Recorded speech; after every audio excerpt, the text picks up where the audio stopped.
Today, earlier, that Australian uranium not just sold to the corner cutting TEPCO, but inside the Fukushima reactor complex when it melted down. When you hear the words Fukushima fallout, we think Ranger uranium mine, Olympic Dam mine. Fukushima started in the back of a big yellow truck in Australia, and we want to stop that truck. And we're reasonably good at stopping trucks. We're reasonably good at stopping trucks. It's not praising up, it's talking up so that we stay strong. Because one of the great problems that we face is a sense of that we are facing such great and institutional power. In Australia, in the uranium sector, it's 90% dominated by BHP Billiton and Rio Tinto, two of the largest resource companies in the world. When a former Australian Prime Minister made a modest proposal to increase a tax on super profits, not profits, but super profits, within 2 days, the Australian mining industry had put together $20 million for a public advertising campaign to discredit and stop it. Australia has 22 million people. It's nearly a gold coin a person in 2 days. So against that, we have had a long history of community, indigenous and civil society engagement and opposition, and we've had some important struggles and wins. In South Australia and Western Australia, we've curtailed or slowed mines. In the Northern Territory, we've stopped them. We have some new enemies and targets now, including Cameco. So one of the things we're very keen to meet with people in Canada to talk about the Cameco experience and areas for cooperation. One of the strengths for that resistance has been both women and indigenous culture. Like Australia, young country in political white world, 220 years, old country. In geological terms, old country. In old cultural knowledge, First Nation knowledge, 60,000 years plus. Time immemorial was the phrase used earlier, and that's good, that sums it up. Here is an example of that sense of community resistance to institutional power. They're Cookada Aboriginal women, and they're riding on a bed sheet which was purchased at an opportunity shop, like a second-hand shop, thrift shop. Cookada women say no, leave the uranium alone. Now that was about a planned $25 billion, Australian dollar, $25 billion expansion of the Olympic Dam mine. And there wasn't a sign on a bed sheet that stopped it, but that expansion didn't go ahead, won't go ahead, was stopped after Fukushima, and at the time it was happened, in the statement, $25 billion, the biggest resource development in that area for a long time. The director, or the CEO of BHP Billiton twice said uranium, uncertainty in the market and the community, soft commodity price, and the plants are back on the shelf. So there is important lessons, and I'd like to also particularly honour this man just recently, and particularly in the French, Francophile, French part of the nation of Canada, because this man, Jeffrey Lee, senior traditional owner of a country called Koongarra in the Northern Territory in the World Heritage listed Kakadu National Park, Jeffrey for 15, 18 years consistently refused personal offers of multiple millions of dollars to allow Areva to dig up his country. Now, through a fortunate series of circumstances, his sustained opposition and political times, the particular complexities of Kakadu, all of that meant that before the 2010 federal election in Australia, both parties, both major parties, even they're pro-uranium, said not this place. And in the work, there's often, as we know, the devil's in the detail. Between that 2010 commitment and now, his country, which is inside the Kakadu area but was never part of, was this legal construct where it was inside but never part of, is now part of. It's the World Heritage boundaries by UNESCO have been changed. This area will never be mined. And it's because one man repeatedly said no, with significant and diverse support, but the importance of leadership, the importance of talking strongly for and about your country, whether it's your new country or your old country. And like I say, big industry, and we're looking for taking on the major players and looking also for ideas, support, cooperation, re Cameco. We've got the three sorts of mining in Australia: open cut, in situ and underground. I'll talk a little bit about Ranger, the open cut one, and hand over to Pete to talk about the monster underground BHP Billiton mine. This one here is owned by Rio Tinto. That area there is Kakadu. It's dual World Heritage listed, one of only 20 places, 25 properties in the world for its cultural and natural values. This mine was imposed against the will of the Mirarr traditional owners, and the law was changed to override their opposition. It's been going now for 30 years. It's in the autumn of its life, and yet, despite the fact that mining and mineral processing is mandated to finish in January 2021, not far away, the company is now seeking to go underground. It's been an open cut mine. There's one lens that runs at depth, which with some good quality ore, and they want to chase it underground in a project that they call Ranger 3 Deeps. Now we are working very hard to ensure that that doesn't happen and to put a line under this. And yesterday, the company barred the media from its annual general meeting in Australia over concerns about their rehabilitation capacity. So we are starting to sting them, and we want to link Rio Tinto. We want to link Rio Tinto with its reputation, its ongoing sense, with its performance and what it does here in Kakadu. You can see it's a significant industrial site. The impacts in a World Heritage area are profound, and it sits above a massive wetland complex.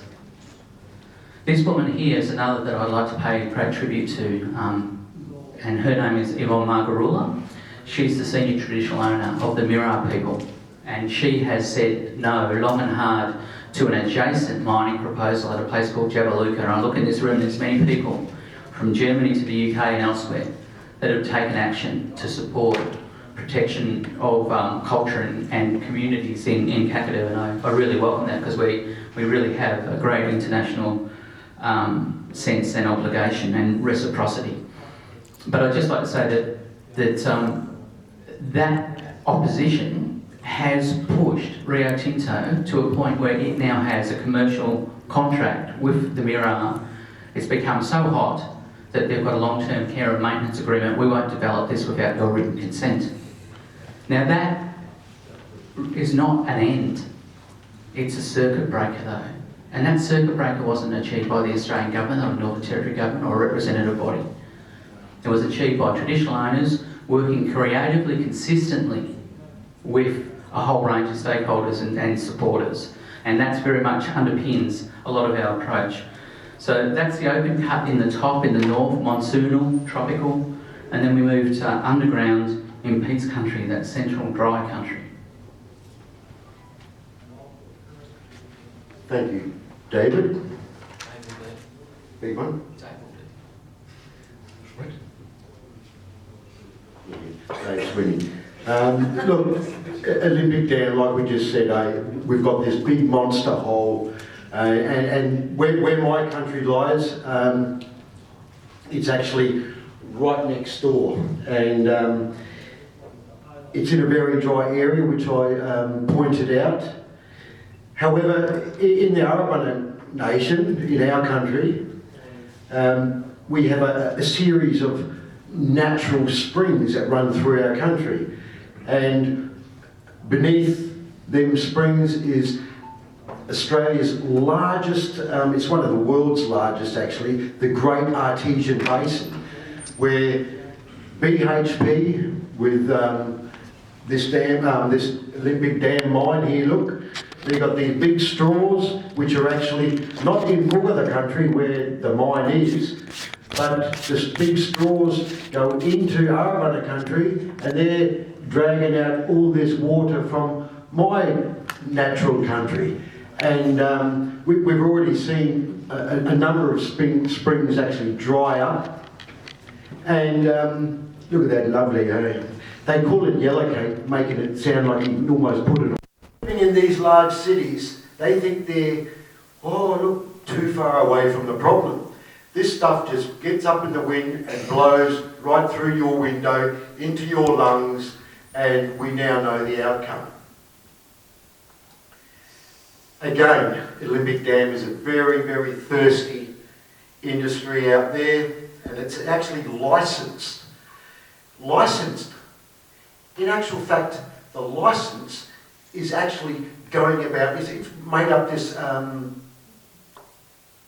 BS law, and they call it an indenture, where our state and our government have laws in place.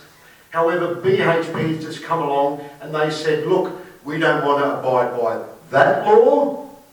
Have a guess which one you might think that would, the Freedom of Information Act. So we can never actually find out what's going on in the dam, okay? How many people have been flown out of there with radiation poisoning? Because I've actually spoken to nurses that have worked up at Roxby, and they told me, yeah, we've flown people out with radiation poisoning. This doesn't end up in the paper or in the media because of the big law that they've passed. So they've overridden one law. The other actual law is, the other three that they've overridden and didn't want to abide by is the environmental impact law, right? The other one, which is very detrimental to me, is the Aboriginal Cultural Heritage Act. Now, them springs are very important to us, eh? If they dry up, that's like taking our culture from us too. So they've got three big winners there, and the last one is the Natural Resource Management Act, where they don't have to pay for water. Now, most people in this room, you all pay for water, eh? You get a water bill, yes? In Australia, we get a water bill. And in fact, they're rising quite steadily too. So you've got this big corporation in the middle of the driest place, in the driest state, in the driest continent, using massive amounts of water and no accountability for it. Is that fair? No, it's not. Then we've got Beverley, just over the hill in Arabunna country.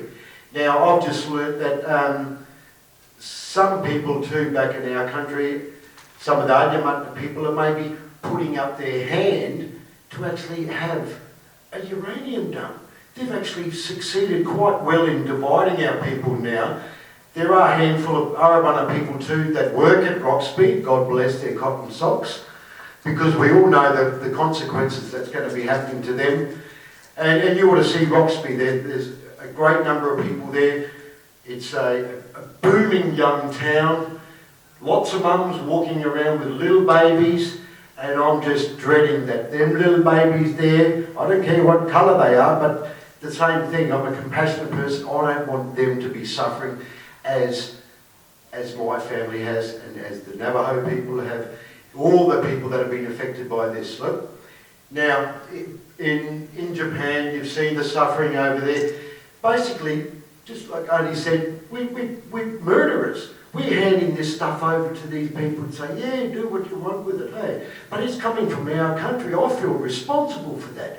How dare you take something of ours, take it away, poison people? That's just basically like saying, here, give the keys to a very, very drunken man and say, drive home, make sure you run over some mums with some babies and women and children and make yourself... I'm glad I've woken her up now, look.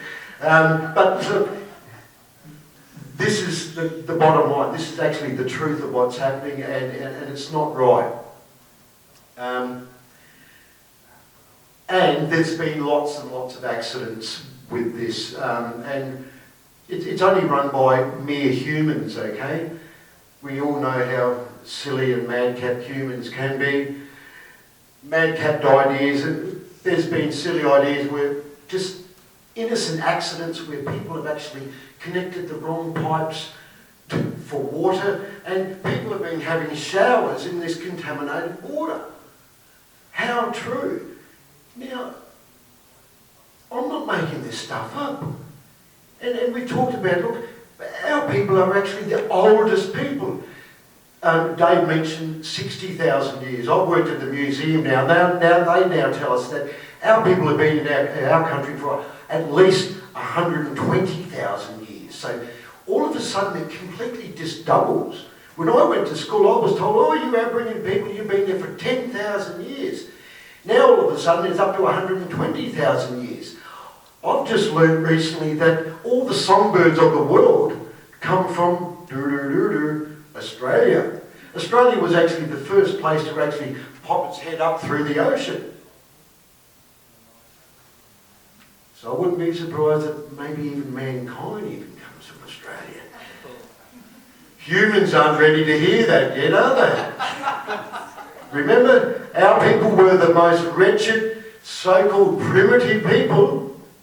Do you reckon mankind, or the humans, or actually the people of the earth would say, guess what? You know the people that we thought were actually the most primitive people? They're actually the oldest people on the planet. And with that actually comes a lot of compassion, hey? Not overnight compassion, not 5 generations compassion, not 20 generations. But talk about 5 or 10,000 generations. So many, many moons our people have been living in this long, old, worn-out country, and it's mineral rich. Did you want to have a word, Dave? Harder to follow. But, you know, talking lengths of time and generations and eons, and that's one of the things that from not just the indigenous perspective, but from a right across the scale perspective is a real concern with the uranium sector in Australia. As the rehabilitation points, that's what Murray said earlier, it's the question of the long-lasting thing here. We've got a poor track record. Not one Australian uranium mine has been adequately rehabilitated. Not one.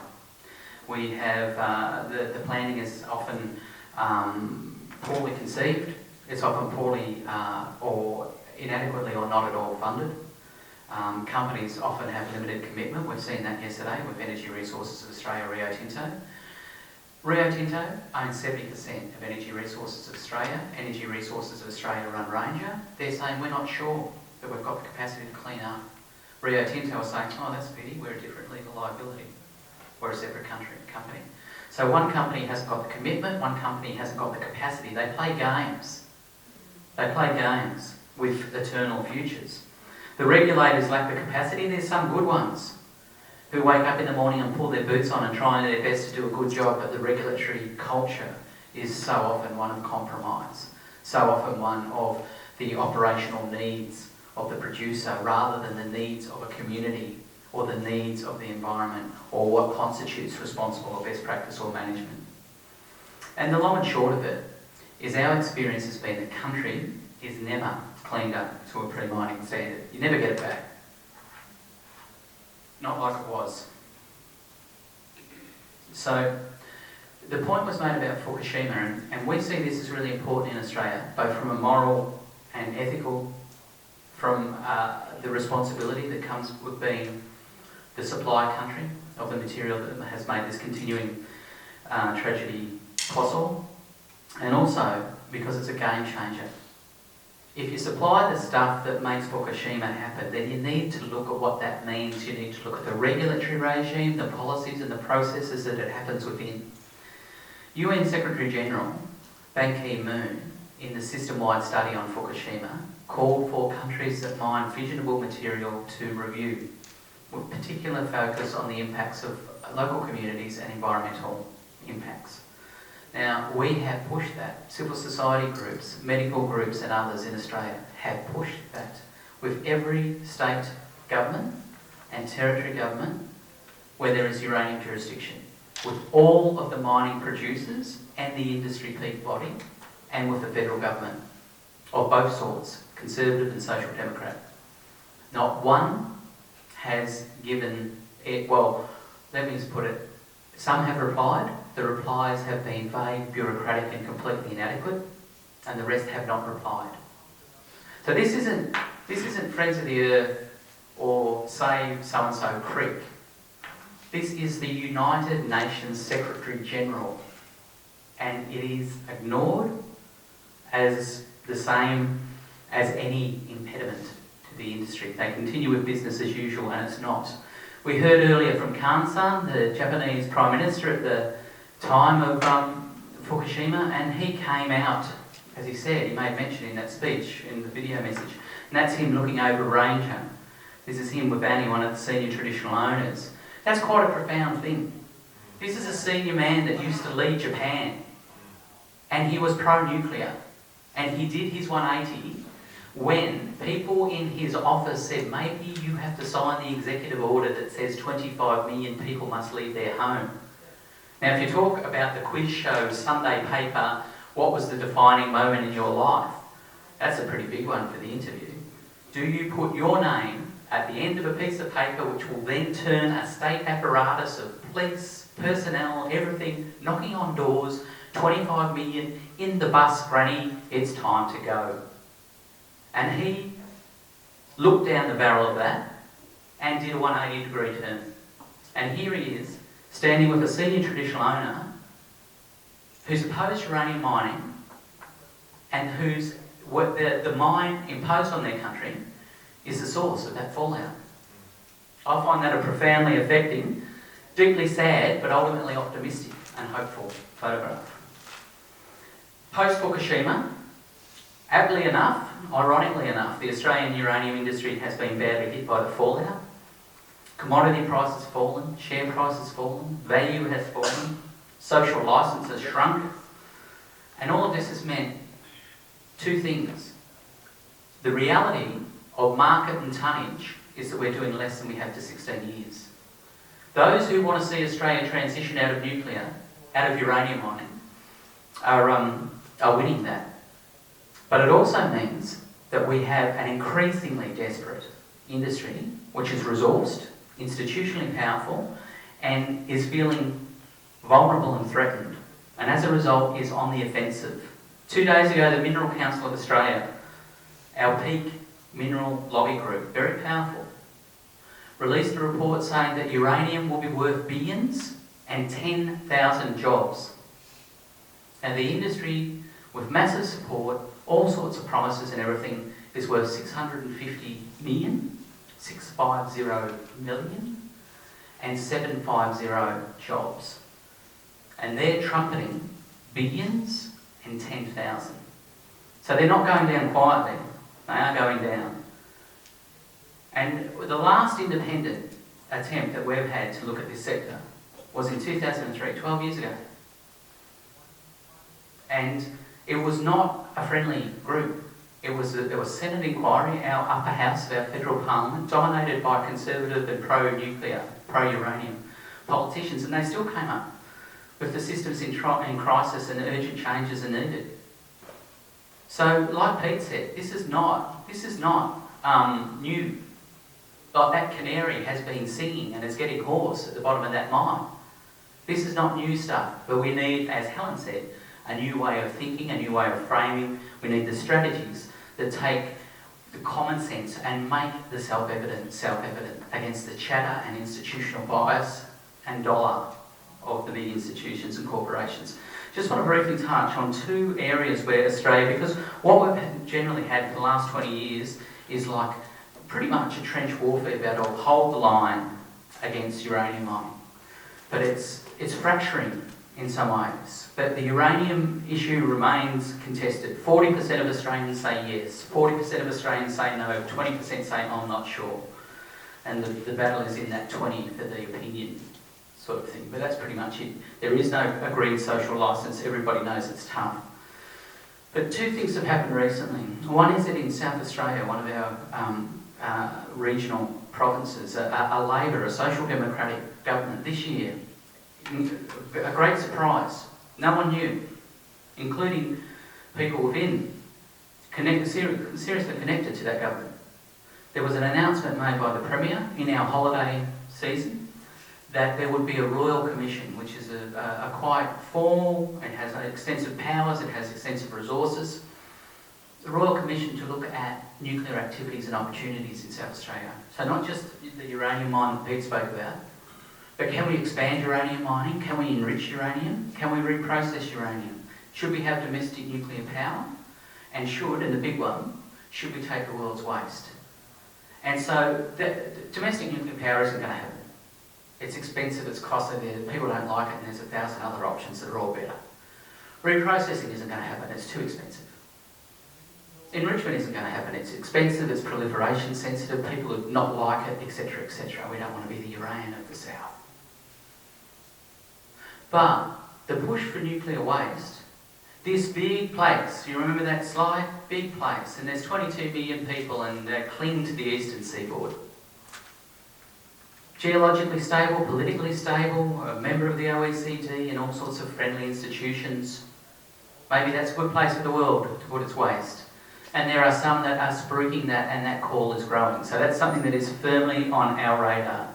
The need to fight that, and that's another thing that we're looking for from this time, is to meet with people who've had more experience with waste issues, to meet with people who have fought and resisted and know the lines and know the lies, and share some of that knowledge and learn. So that is one. It's not one that's going to be, people are going to lie down about. You know, our future in Australia for energy is renewable, not radioactive. And we will carry that, but it won't be easy. The difficulty will be to fight and hold the line against those who want to see Australia move from just being a uranium quarry to being a uranium quarry and a nuclear dump. The other big challenge, or recent development, is for 20 years plus, there has been a push by successive federal governments to impose a national radioactive waste dump, somewhere remote, Aboriginal land, somewhere remote. We know best. We'll put some technical specifics through a computer model, spit out 4 options and pick one of them. And they've done that time after time for 20 years. Time after time when they spit out and pick out the postcode or the zip code and start to say this will be great, people have resisted. They've got in contact with groups like ours. Trade unions have come on board, church groups, people of faith. They've connected with other Aboriginal groups, and people talking maybe in a minute about ANFA, an alliance that's a really important role in our movement. And we've stopped them at repeat sites. In South Australia and the Northern Territory, Barb Shaw here, I'd like to honour and acknowledge her and the work of so many other people in that. And in the film festival, there's a show called Protecting Manawangu, which is a snapshot of that Muckaty story, Central Australian fight, where a group of Aboriginal people took on and beat the Australian federal government. No mean result, no mean effort. So if you're kicking around and see Protecting Manawangu, see that one, it's good. Anyway, so that's happened for 20 years. We've held it for 20 years. And now the federal government has got a new approach, a recalibrated approach. We will include more people, we will discuss more, we will make more of our evidence transparent, we will engender confidence. Some of the stuff is good. You know, we all know how complex radioactive waste is. We all know we have a responsibility to try and address it. Part of that responsibility is to stop the creation of more. But part of it is to also address what exists and to do that in the least worst way. So we're cautiously engaging in some of these discussions because for 20 years we've called for discussion rather than directives. But we are going in with eyes very wide open. The underpinning thing still seems to be, can we find a site that's convenient and a long way away? And also with the background chatter of international nuclear waste. That's a real problem. So I just wanted to acknowledge the role of Indigenous crew in opposing the nuclear waste dumping, and maybe ask Pete if you want to talk a little bit about one of the interesting and really powerful initiatives that over 15 years has now developed in Australia, which is the Australian Nuclear Free Alliance, a black-green alliance. Black, brown, green, we all come together and we call ourselves ANFA, and that's Australia Nuclear Free Alliance, and myself and Barb are actually co-chairs for ANFA. We're on the web, all that stuff, and look, like Dave was saying, these old ladies, they've been fighting, and now it's actually on the passing it all around the world, the globe. It's quite astounding actually. I've come a long way to be here. Hey, I didn't just jump in the bus. We've come a long way. And I'm amazed at the far-reaching extent of this uranium stuff, you know. It doesn't hold any boundaries. It's a global thing now. We're all in danger of it. And it will harm anyone just as much as it will harm me. It's not racist, it picks anyone, okay? And our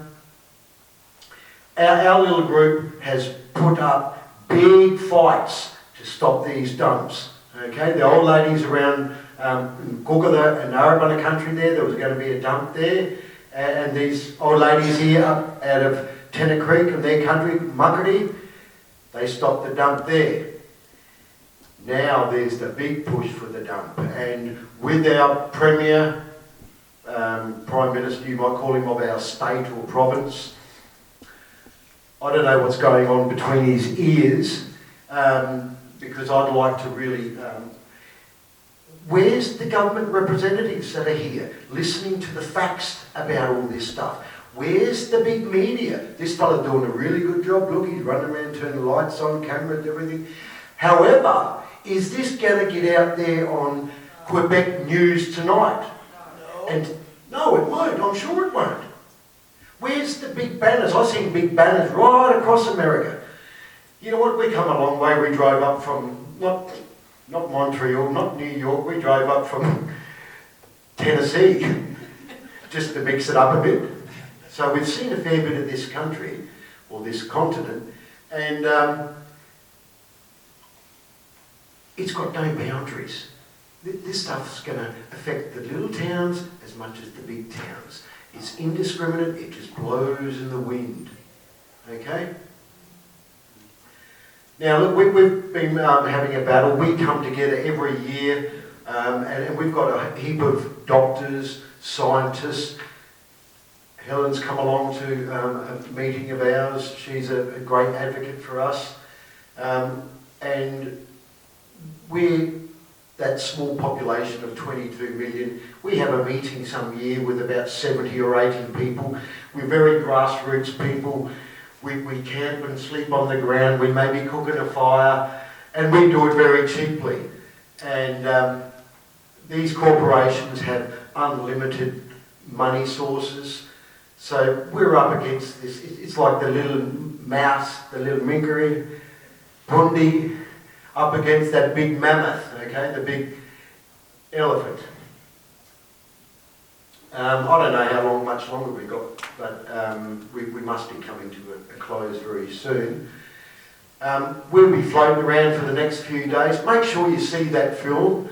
There's other films out there too, but there will be a little bit of time at the end for some questions. What is the name of the film you are talking about? Wednesday afternoon, Protecting Manawanku. Manawanku also is the land of these ladies. My grandmother, my cousin in the middle, and my auntie, north of Tennant Creek, so north of Alice Springs, if you went back. So it's called Save? It's called what, the film? Saving Manawanku. Protecting. The land, yeah. Protecting Manawanku, and that's great. And they had a massive win in June last year. The Australian government pulled out of a federal court case and conceded. It was a massive win.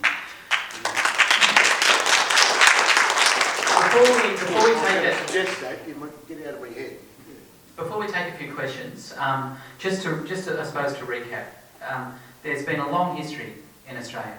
Testing, those impacts, literally that fallout continues for country and for people. The main game for Australia is uranium mining. We've got lots, we dig lots, the digging is shrinking, the social licence is shrinking, the industry is contested and constrained, but the industry continues. And the industry is backed into a corner and has a meanness now and an assertion now that it didn't have maybe a few years ago when it was more comfortable. We're facing an issue around national radioactive waste, how far to engage, how to make it possible, what is possible, what's best practice, what's worked elsewhere, what hasn't. We're looking for some advice and cross-fertilisation around that. And we're facing a new push now under the guise of an evidence-based inquiry, which runs the very real risk of very quickly turning into a publicly funded platform for pro-nuclear promotion in the form of the South Australian Royal Commission. And that is attempting to open a door that should remain well shut. And we do not want to We're slowing the quarry, and we don't want the quarry to expand, and we certainly don't want to move from quarry and include dump as well. So that's the snapshot of what's going on in Australia. There's a buoyant, broke but unbroken, under-resourced but resourceful national movement. Don't laugh, it's true. And we're very, very proud, and we're very conscious that we might be a long way away, but those ships take our trouble to become your trouble. We're very conscious that it's a chain that binds, and we're very conscious that it's our hands collectively that will need to break the chain. And a win for one anywhere is a win for all everywhere. So thank you so much. And maybe now we can take a few questions. That'd be great. I think we've got this one. Oh, sorry, there is one. That, thanks, mate. To put here, which the words are not there. Now they are. Ewa Margarura, I spoke before, she stopped Jabaluka, and she's trying her best to hold the country accountable to clean up from that range of mess. Strong woman. And she was asked in 2005, 2006 by a federal parliamentary inquiry into uranium. She was asked about her experience, the longest lived Aboriginal experience with an imposed uranium mining operation. She thought about it for a while, and that was her response. None of the promises last, but the problems always do. And I reckon for a real world, rubber on the road test of this industry, it sort of is a distilled wisdom there. So thanks for the reminder, thanks for the energy, thanks for your attendance, it's fantastic. We're really pleased and very proud to have the opportunity to speak and represent so many of our people in this forum. And now we'd love some questions. Before you answer any questions, you failed to add that you worked alongside her father before he had passed away when they began uranium mining soil. Well, you can put that in the workshop feedback session that the person deliberately did not disclose information. No, thanks. Thanks, Barb. And there is. A lot of us have got a long history, emotionally connected, and a lot of years in different places on this trade, but so have a lot of people. But thanks, Barb. Okay, Helen. Yeah, could you just talk about our former Prime Minister Bob Hawke and his fellow associates who want to bring the world's radioactive waste back to South Australia and how they're involved economically with it? Okay, we had a Prime Minister, a social democratic reforming Prime Minister called Robert James Lee Hawke, Bob Hawke, who was very populist, came from the trade union, industrial labour background, and enjoyed a lot of support through the 1980s, early 90s. And one thing though that Bob Hawke has always been appalling on is anything atomic. Israel should have atomic weapons. Australia should dig up more and more yellow cake and sell it to whoever. And the responsible thing to do is take back the world's waste. And he says it again and again. And he's an old man now, and they still wheel him out. And it's done like it's almost like a Christmas message. That here, former Labor leader, former popular Labor Prime Minister has called for Australia to step up to its responsibilities. Now, there's a range of significant figures, mainly former politicians, and some indigenous voices, and a range of people who say that Australia should, for reasons one, safety and security and non-proliferation. For reason two, we're geologically and politically stable and we'll be doing the world a favour. And for reason three, save the best till last, cha-ching, cha-ching. This will be worth so much money. We should become international nuclear waste. Just to quickly finish, there was one group called Pangea Resources, the Swiss nuclear waste utility, British Nuclear Fuels, and a couple of others put money in a pot in the late 80s, early 90s to look for an international deep geological burial site. They identified 4 broad areas: Argentina, the Gobi Desert, somewhere else, and Australia. They had a drilling program on Australia. in Western Australia, and that was looking all good for them. And then the Australian anti-nuclear movement, in that sense of that global thing, got a connection with some people from Friends of the Earth UK who had received in a brown paper package the company's promotional piece. And we screened it in the press gallery of our national parliament. And the dust as people ran for cover was quite thick. And so we halted that. That plan was stopped, but it doesn't go away. The geology hasn't gone away. That pressure from industry hasn't gone away. That urgent need for selling ideas about money hasn't gone away. So we're really gearing up to fight this one. I just want to make a comment. Cameco CEO at their AGM last year, due to pressure that we put on them from the Northern Saskatchewan people, the Committee for Future Generations, he was asked a question by the media that came out. And what he stated was, we are not ethically responsible after we sell the product. Oh. So, you know, that's what you're dealing with. Yeah, I think there's a very similar song sheet happening there. Yeah. Thanks for that.